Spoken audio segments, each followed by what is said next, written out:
Suudaan keessatti humni RSF mootummaa haaraa hundeessuu beeksise. Itoophiyaa keessatti milishaan namoota lama rasaasaan haleelee ajjeese mana murtiitti dhiyaate. Ashama harka fuunee kabajamtootaa fi jaalatamtoota hordoftoota chaanala Biiftuu Miidiyaa. Chaanalli kun haarawaa chaanala odeeffannootiin sabiskiraayib sheer laayik gochuudhaan miseensa ta'aa odeeffannoo gaggabaabaa yeroo yerootti akka isin bira ga'u gamanaan isin affeera. Bal'ina oduu isaa. Humni addaa Suudaan RSF mootummaa Suudaan humna waraanaan hoogganamu cinatti mootummaa biraa hundeessuu beeksise. Humni addaa waggaa lamaaf humna waraanaa Suudaan waliin waggaa lamaaf lolatti jira. Yeroo dhiyoo as ammoo magaalaa guddoo biyyattii Kaartuum dabalatee bakkeewwan hedduu keessatti mo'amee baheera. Dursaan garee RSF Mohammad Hamdan Dagalo Suudaan biyya tokkummaa qabdu ijaaruu akka barbaadu dubbate. Humni waraanaa Suudaan gamasaan magaalaa Al-Fashaaritti haleellaa cimaa RSF irratti geggeessuu ibse. Hamdan Dagalo gamasaan biyya nama dhuunfaan bultu osoo hin taane biyya seeraan bultu ijaaruu akka barbaadu dubbate. Nuti ofii waan hunda dhuunfachuu osoo hin taane tokkummaa barbaanna. Sabni naannoon yookaan amantiin kamuu Suudaan irratti olaantummaa qabaachuu hin qabu jennee amanna jechuudhaan ergaa telegiraama isaa irratti barreesseen ibse. Dabaluunis mootummaan RSF hundeesse bakkeewwan ofii to'ate qofatti osoo hin taane guutummaa biyyattiitti waltajjii tajaajilaawwan bu'uuraa kanneen akka tajaajila fayyaa fi barnoota akka dhiyeessus beeksise. Waraana biyyattiitti geggeeffamu kanaan hanga ammaatti namoonni 150,000 ol yoo ta'an miliyoona 12 ol kan ta'an keessaan irraa buqqa'aniiru.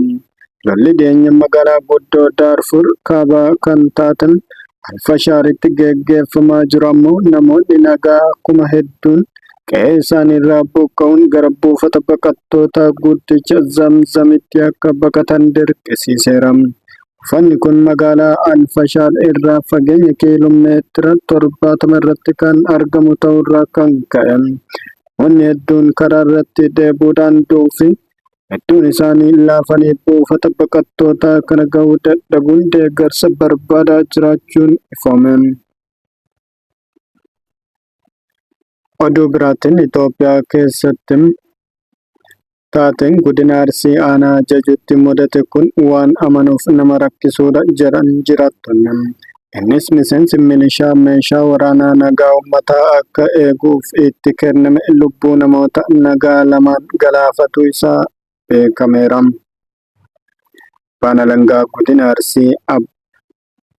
Arsiitti abbaa deemsaa qorannoo yakkoota adda addaa kan ta'an obbo Asjaaluun Alamaayyoo waa'ee taatee kanaa BBC'tti himaniiru. Himatamaan maqaan isaa Muhammad Amiin Kadir jedhamu kun godina Arsii aanaa Jajuutti milishaa gandaati. Milishaan kun aanaa Jajuu gandaa Alagaa Duree jedhamutti gaafa 13 Jaarfaffaa bara 2017 meeshaa waraanaa kilaashii jedhamu hojii nageenyaatiif hidhatee ture lubbuu namoota lamaatiin galaafate. Miidhamaan dhuunfaa Hasan Nuuruu jedhamu godinichatti bakka gabayaa Haruu jedhamutti rifeensa sirreessaa ture.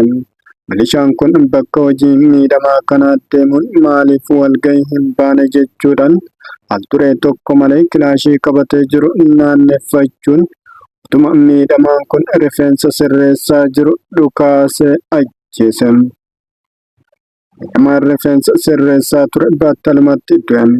Manicha keessa kan ture namni biraa kan Gannaa Abdurroo jedhamu ammoo rasaasuma milishaan dhukaase kanaan miidhaan irra gahe mana yaalaatti erga geeffameen booda lubbuun isaa darbe jechuudhaan waa'ee taatee kanaa achirraa ifoomsaniin. Isaan boodas abbaan alangaa godina Arsii nama kanarratti galmeewwan mataa lama banuun mana murtii olaanaa godina Arsiitti dhimmicha ilaalaa turan. Himatamaan kunis ragaa ittisaa nama tokko dhiyeeffatus ragaan kun irraa ittisuu waan hin dandeenyeef abbaan alangaa ragaa namaaf mana yaalaa dhiyeeffachuun himatamaan kun yakka ittiin himatame lamaaniinuu balleessaan irratti murtaa'eera. Haaluma kanaan galmeen himannaa kan ilaalaman